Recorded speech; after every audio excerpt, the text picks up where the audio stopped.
Beasts!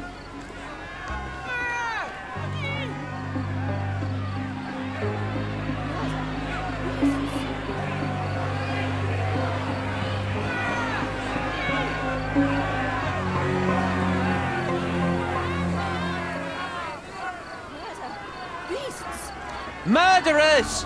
They're completely livid. First they come to our land, then they murder our people. Drop them all into the sea! Sir, this place is off limits to the public. Please state your business or leave, or I shall request that the police escort you out. My name is Sherlock Holmes. I'm a private investigator. I'm looking for a witness for a case. A private investigator? Really? Even so, you're not authorised. I can't let you in. And you are?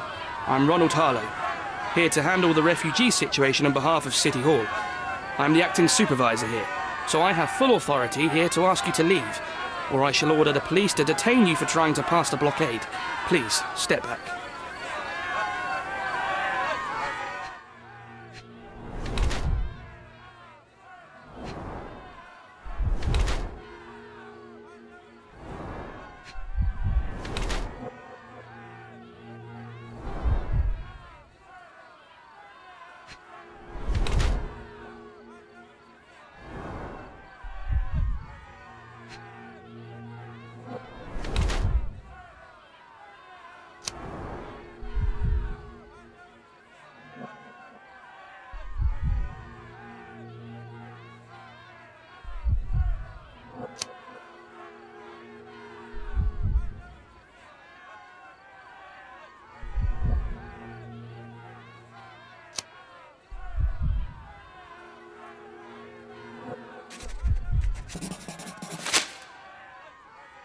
What about the murder that this crowd keeps shouting about?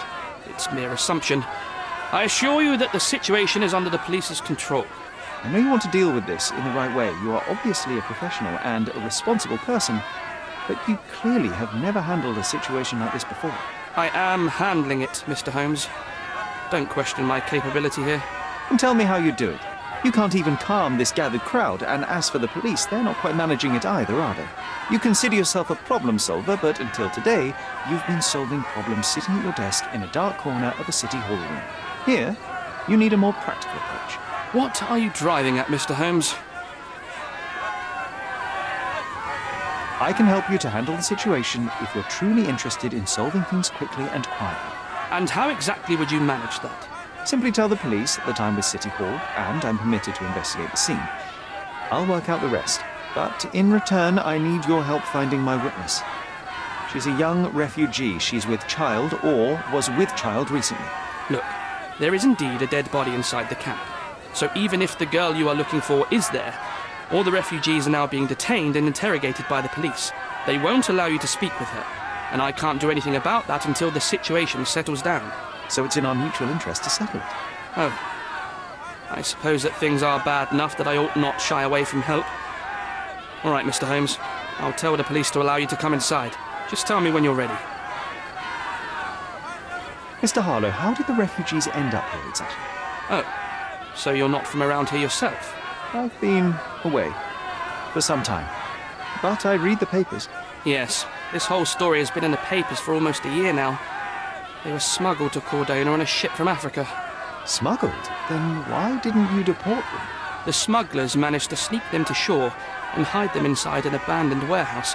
When the police raided the warehouse and found the refugees there, the ship was already gone. We aren't even certain as to which ship it was. We have busy shipping routes with other colonies these days, you see. So you decided to lock them up under a bridge? There was no other option. We're still trying to work out what to do with them. I only hope we'll find a humane solution. and not put them on a raft and float them out to sea. Mr. Harlow, what exactly do you do here? What are your responsibilities? What I do and what I am responsible for are two different realities, Mr. Holmes. On paper, I am in charge of the camp territory, security, provision, and the refugees in general. What I actually do most of the time is knock on every City Hall door trying to obtain some funding, or at least rations for the camp. The police here on City Hall's behalf too? They are, minus those who came here after the body was found.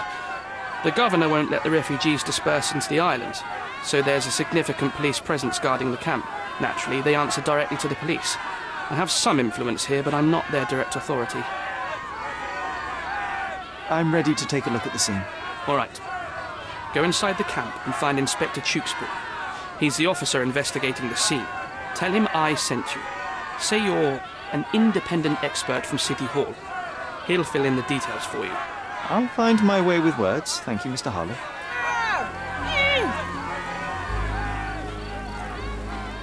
So they keep these refugees under a bridge like proverbial trolls. No wonder the people outside are so disturbed.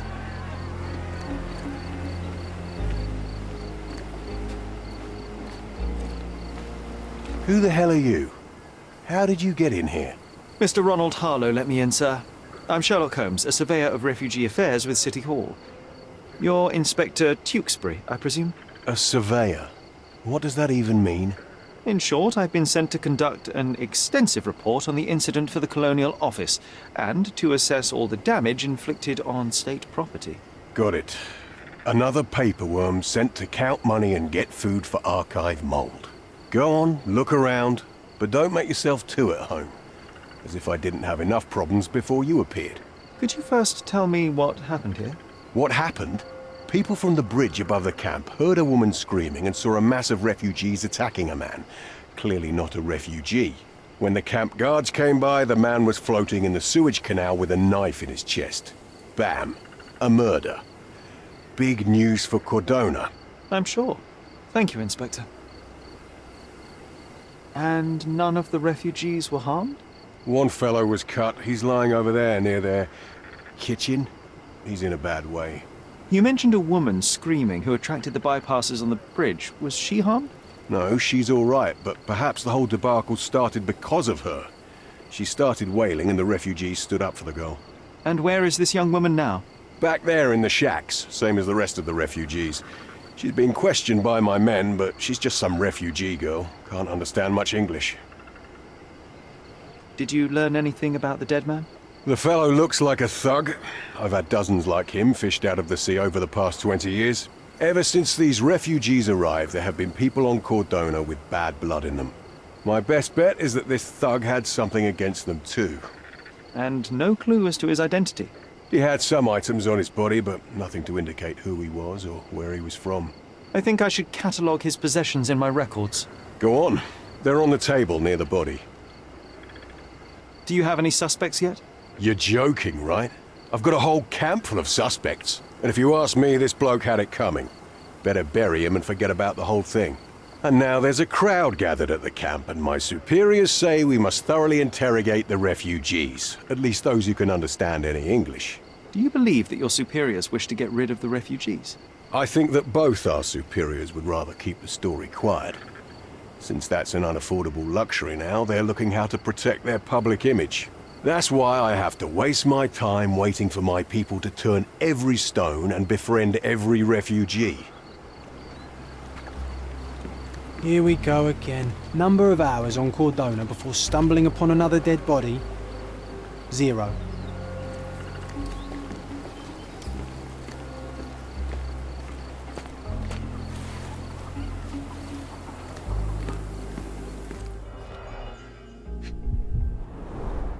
The cut is deep, potentially serious if not treated immediately.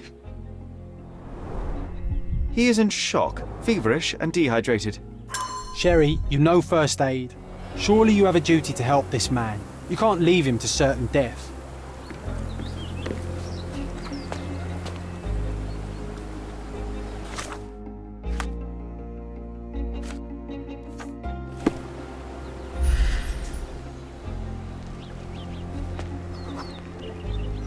Just washed.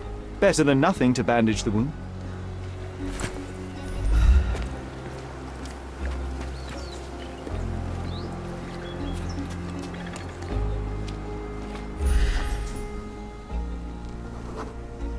I can use this to stop the infection from spreading.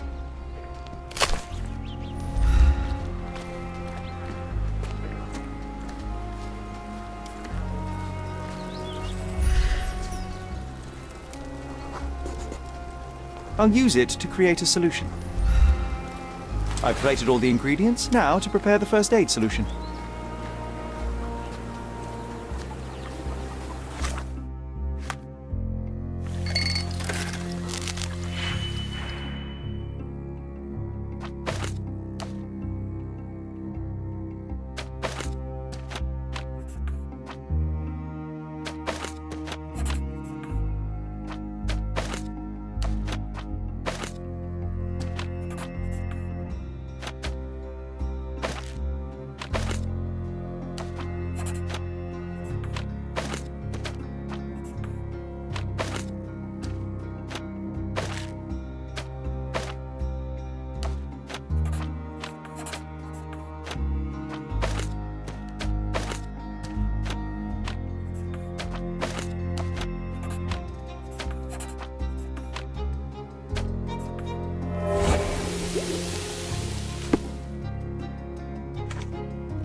Thank you.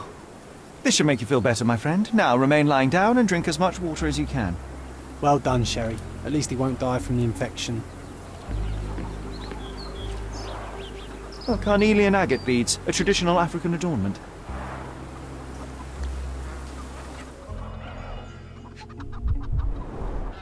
The blood sprayed off the blade after the strike.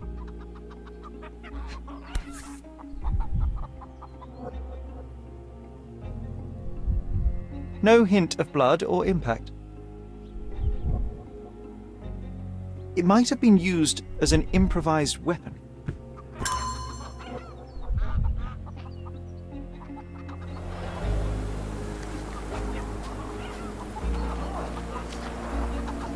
Someone was dragged against their will.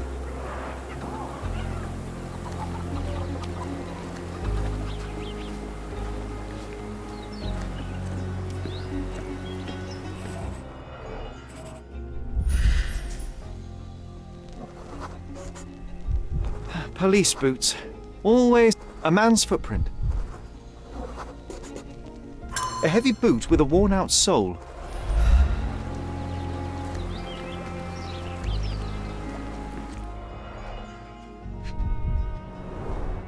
Someone bled profusely here.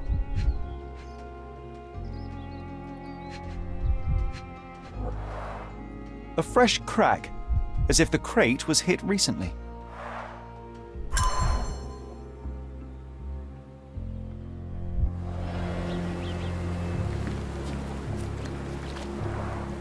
Clearly a left handprint here.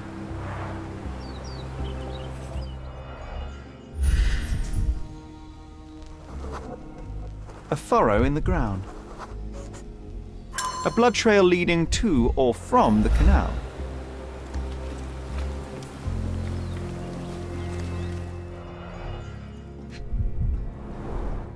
£1,000. A fair sum, especially considering British currency isn't very common in Cordona. Malpal, soaked with salt water. A simple leather sheath. Perfect for a dirk.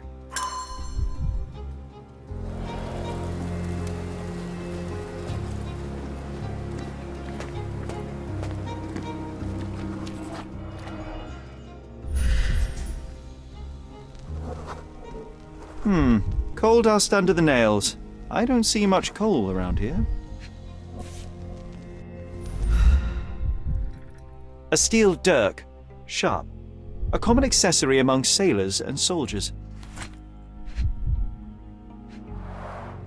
An interesting tattoo. Does it mean something?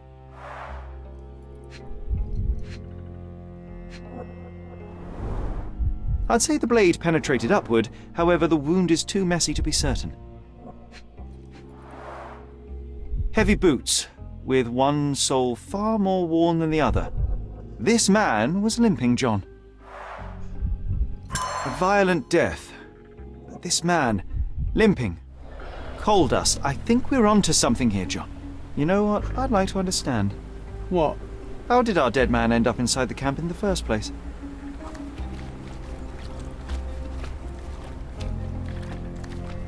Such a If they mess. find out about the passage, Let's figure it out. we'll go to hell.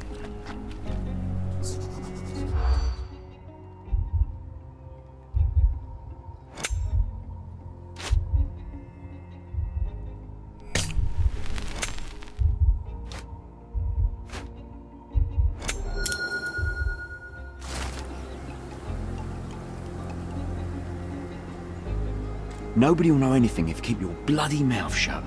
The coppers smell fishy here, Sherry. Perhaps we should sniff around in the... Sherry, just look at this. Living quarters in a sewer. What kind of a genius bureaucrat came up with this idea?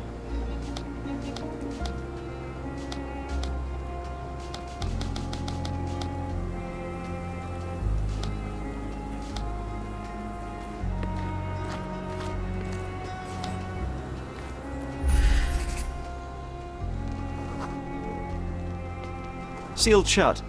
I doubt our man could get through these grates.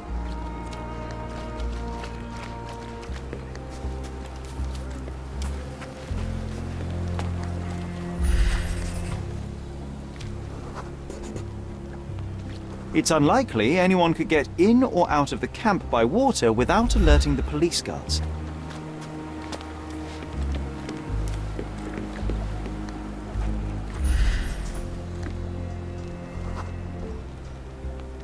No, it's too short for these walls or cliffs.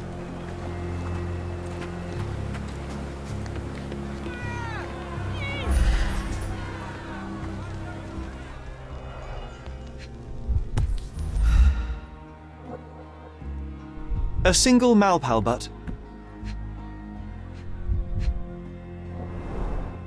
Roadman cigarettes. A brand highly regarded by law enforcement officers.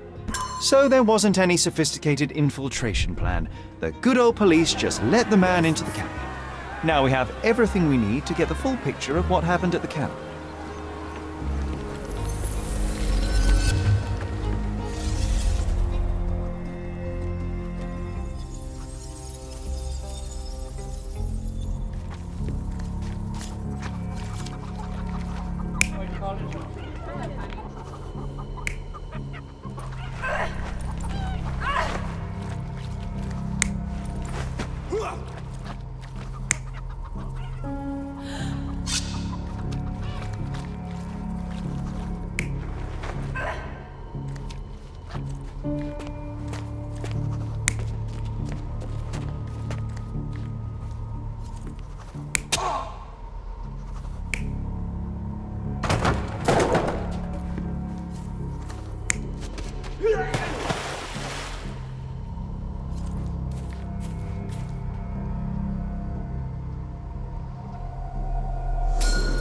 So, we have a thug who came to take a refugee woman with him. She resisted, but he dragged her by force.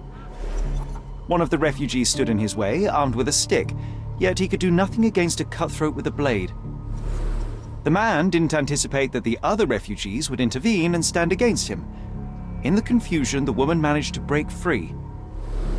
The thug took fright and fled. He was stopped by the falling crates. He stumbled and fell, piercing his chest with his own blade. However, the wound didn't cause instant death.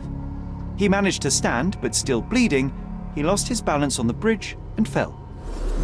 Before all of this, the man had freely entered the camp through the main entrance. The police admitted him after they had a short smoke together. You live by the sword, you die by the sword. In our man's case, it's the same sword. Mr. Harlow, your refugees didn't murder anyone. What? Pray tell me what you've learned. All right, listen carefully. This might solve one problem for you, but will create a few more. Oh, well, that's a great start.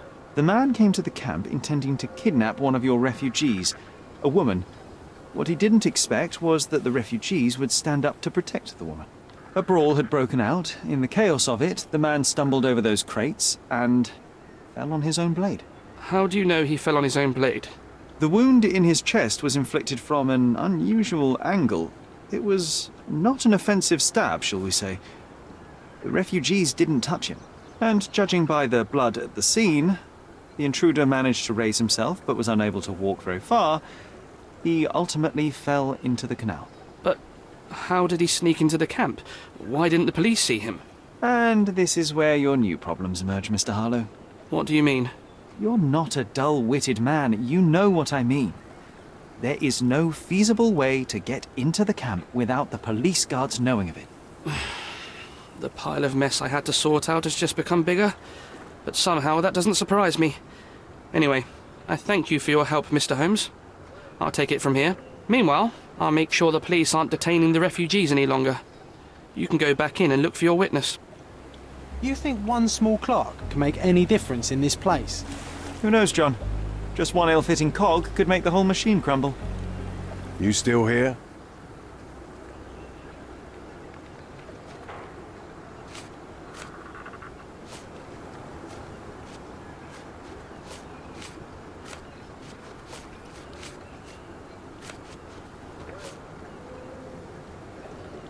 Your problem, not mine. Go and bother someone else with this, son.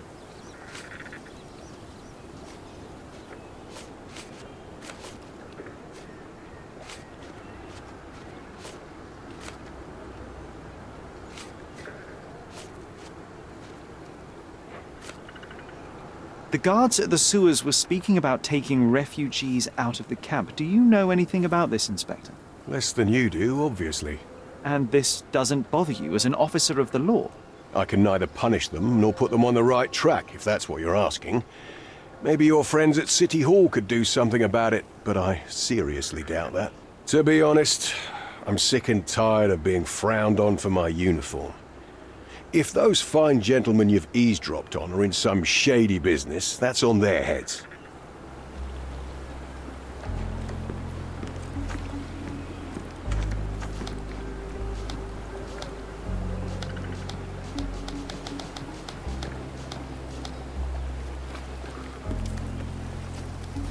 Could you help me?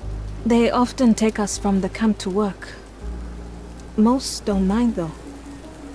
It's the only way to get a glimpse of freedom.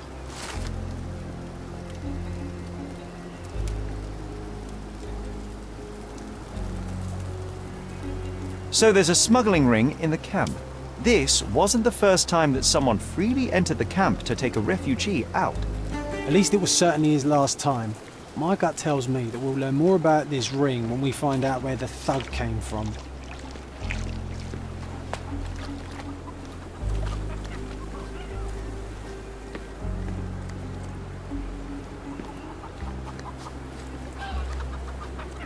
You're the one who tended to our man's wounds. I thank you greatly. The police didn't allow us to help him. The police will leave you alone now. I've proven to them that the man who came into the camp died due to his own foolishness. Thank you for standing up for us. But nobody would help us without a reason. You're here because you want something. Yes, I do. I need to speak with the girl drawn here. The dead man came for her too. He wanted to take the girl away, but we won't allow her to be hurt again. What do you want from Naylor? Naylor. She was hurt some time ago. I'm here to find the people who did this and bring them to justice. And to find them, I need Naylor's help. Will you let me speak to her? Justice. There's no justice on this land. But you helped us, so maybe your words are not empty. You can speak to Naylor, if she wants it. But I will be watching you. Hello, Naylor?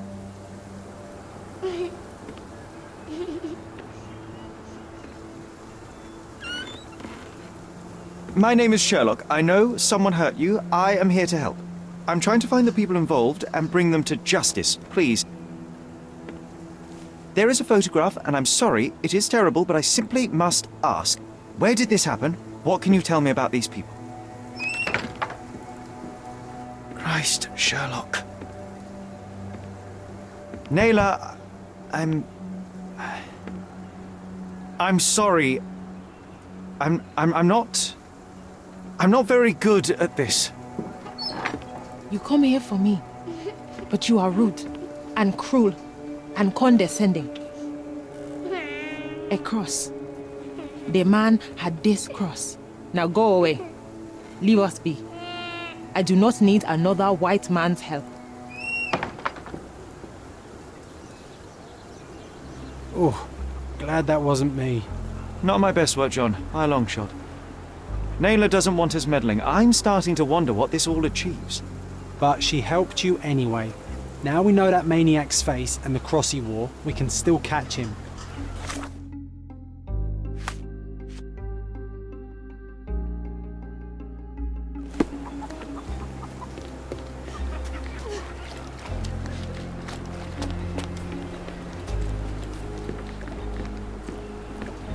You still here? The intruder has a most peculiar tattoo on his neck, 2 lines and a point. Do you know anything about it? You really want to know, kid? Why? You want to play a policeman or something? I'm sure you have it in your records, so it won't hurt if I have it in mine. In my records, it's just a tattoo, as it should be in yours. Ah, to hell with you. Suit yourself as to what you're going to do with it. Off the record, though, such tattoos are often connected to a man named Mr. Niccolo Bernadotti.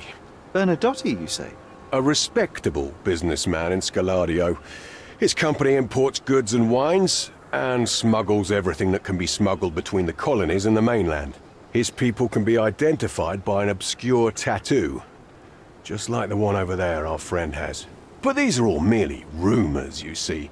If Mr. Bernadotti was a criminal, he'd be in prison now. Or hanged, right?